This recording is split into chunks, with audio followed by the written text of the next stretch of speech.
আসসালামু আলাইকুম। সকালবেলা উঠে সকাল সকাল একটা নিউজ দেখলাম। আমি একটু পোস্টও করেছি আমার ওয়ালে।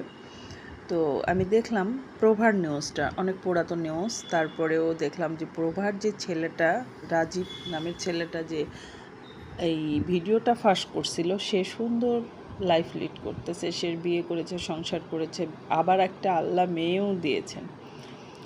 তো এত একটা পরের মেয়েকে এত বড় অপমান করলো বা এত বড় খারাপ কাজ করলো যে ভিডিও ভাইরাল করে দিয়ে তার লাইফটাকে নষ্ট করে দিল, লাইফটাকে থমকে গেল। তার কাজের ও চাইলে কিন্তু আত্মহত্যা করতে পারতো। সে বারবার তখনকার প্রভার কথাটা আমার মনে পড়ে যে আপনারা কি চাচ্ছেন আমি আত্মহত্যা করি? আমি এত বোকা মেয়ে না। তো ও লাইফটাকে অনেক বেশি সামনে নিয়ে মানে যাওয়ার চেষ্টা করেছে। কতটুকু পেরেছে আমি ঠিক জানি না। আমি আসলে সত্য কথা এগুলো খুব কম দেখি, মিডিয়া পার্সন। তারপর আমার কাছে মনে হয় বেশি দূর যেতে পারিনি সে যতটা কষ্ট করছে।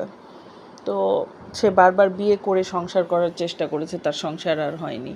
সে একা একা লাইফ লিড করছে। এখন মনে হয় দেশের বাইরেই বেশি থাকে বা কাজ থেকে হালকা পাতলা কাজ করে, এরকম কোনো কিছু হতে পারে। আর রাজীব সুন্দর সংসার করছে।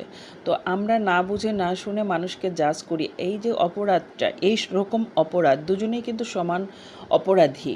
এবং ওরা প্রথমে কে কাকে প্রস্তাব করছিল, কে কার কী হয়েছে, আসলে রিলেশনটা কেমন ছিল, আসলে কেন রিলেশনটা ভেঙে গেল, এই সব কিছু কিন্তু তারাই ভালো জানে, আমরা কিন্তু জানি না। কিন্তু জাজমেন্ট যখন করি তখন কিন্তু আমরা করি।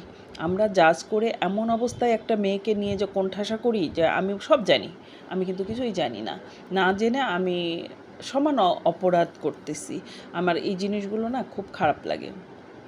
তা না করে আমরা আসলে নিজের কাজে ব্যস্ত থাকি। আমরা যেটা জানি না সেটাকে ইগনোর করি, যেটা জানার চেষ্টা করি ভিতর থেকে।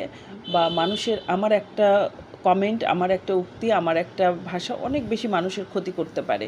মানুষ নিয়ে সমালোচনা, নিজেকে নিয়ে সমালোচনা করেন, নিজের ফ্যামিলি নিয়ে সমালোচনা করেন, নিজের বাচ্চা কাচ্চা নিয়ে সমালোচনা করেন, নিজের হাজব্যান্ডকে সামলায় রাখেন।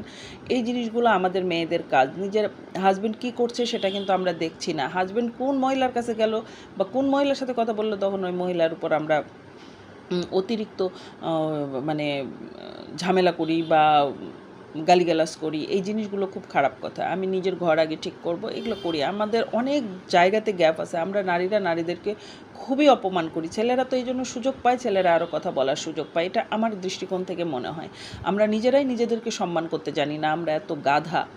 তো মানুষ এই সুযোগে কোনো পুরুষকে দেখছেন যে সমালোচনা করে? কোনো পুরুষকে নিচে নামায় না। কোনো পুরুষকে এত হিংসা